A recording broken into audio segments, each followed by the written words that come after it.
A PNP is a pediatric nurse practitioner. We can diagnose, treat, prescribe, just like a doctor would, but with the touch of a nurse. Kids A to C with the PNPs. U is for urinary tract infections. Hi everyone, welcome to Kids A to Z with the PNPs. Where each week we take a closer look at some of the common health problems affecting our kids. We're your hosts. I'm Dominique. And I'm Courtney. And today we are talking about the letter U, and U is for UTIs, or urinary tract infections. Yeah, so what is a UTI?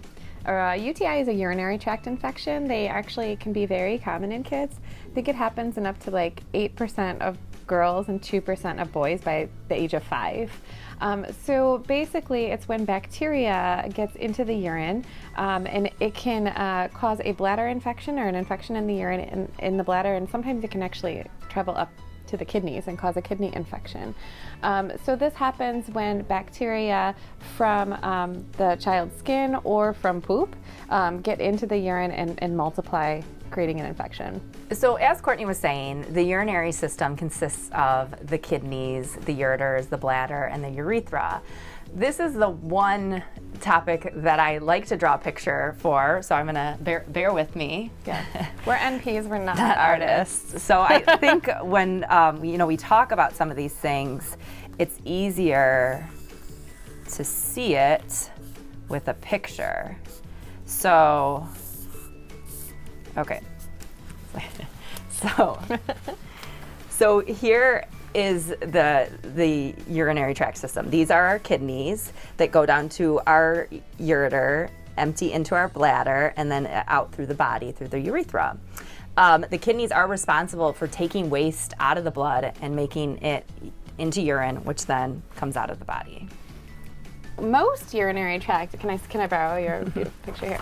So most urinary tract infections occur in the lower half of the urinary system, which is the bladder and the urethra.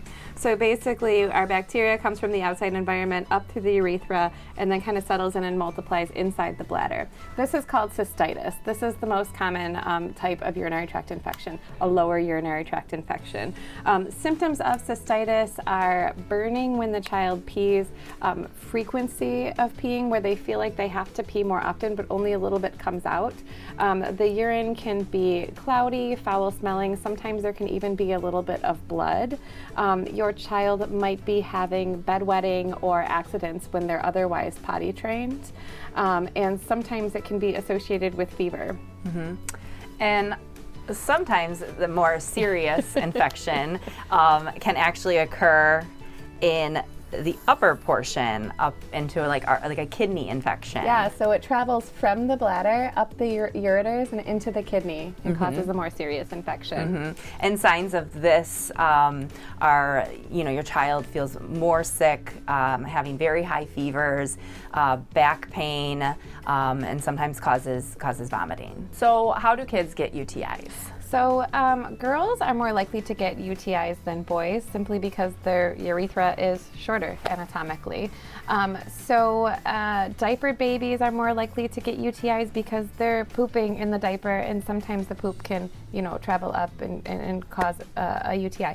I think this is a good time to talk about E. coli a little bit, because E. coli is the bacteria that most commonly causes urinary tract infections.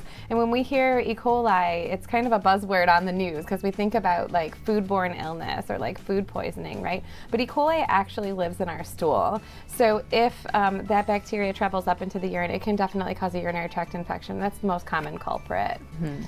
Another way that some kids get UTIs is actually sometimes instead of the waste and everything coming down through the kidneys and into the bladder, sometimes this can kind of what we call like reflux back up into the kidneys and cause some serious infections.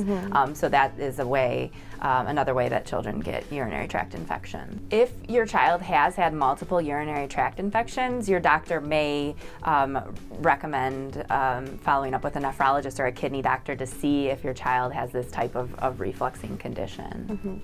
Another way that kids get UTIs, particularly in girls, is instead of wiping from front to back, they wipe from back to front. So the poop on their bottom can get up into the urinary tract. Another way that we get UTIs is just from poor hygiene. People taking bubble baths or constipation can actually lead to a urinary tract infection. So what do you do if you think your child may have a urinary tract infection? Yeah, so this is, in older kids, if they're complaining of, the frequency, the burning, all of those things that we talked about, it can be a little bit easier to determine. But for the younger babies that can't, verbalize what's going on, sometimes your baby just might be like super fussy. They may vomit, they may have fever, and they may have poor feeding. Mm-hmm. Exactly. So those might be signs of a UTI in a younger baby. But if you're concerned that your child may have a UTI, your doctor can take a sample of your child's urine depending on how old they are. They could simply pee into a cup, or they might have to use what we call a catheter, which is a small plastic tube we insert into the urethra, and we retrieve some urine from the bladder. That way we can send it for a few different tests that can see if the urine is suggestive of a urinary tract infection. Your doctor might also send it for what we call a urine culture, where we basically see what type of bacteria starts to grow and what antibiotic will kill that bacteria best. Mm-hmm.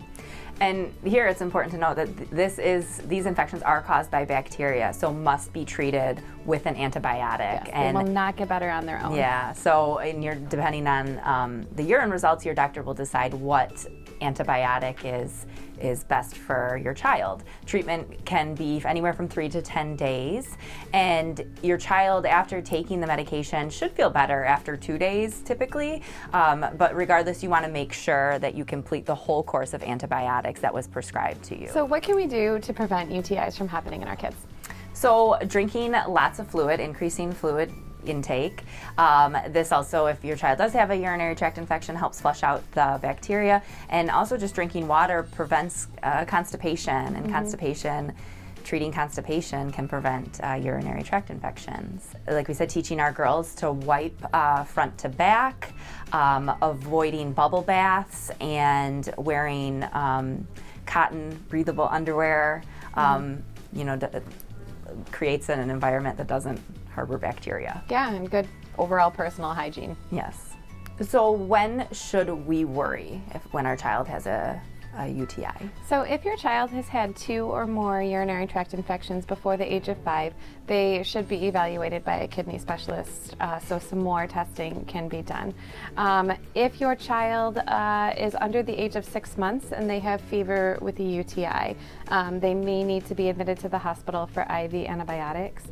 If your child is dehydrated, we've talked many times about signs of dehydration, but if your child looks very dehydrated, is vomiting, they should be evaluated. Or if your child is toxic appearing, and I know that's a little bit of a gray statement, but if your child is persistently having fevers, if they're vomiting, if they are ill appearing, we would worry that urine infection may have spread to the blood, and they need to be evaluated in the emergency room.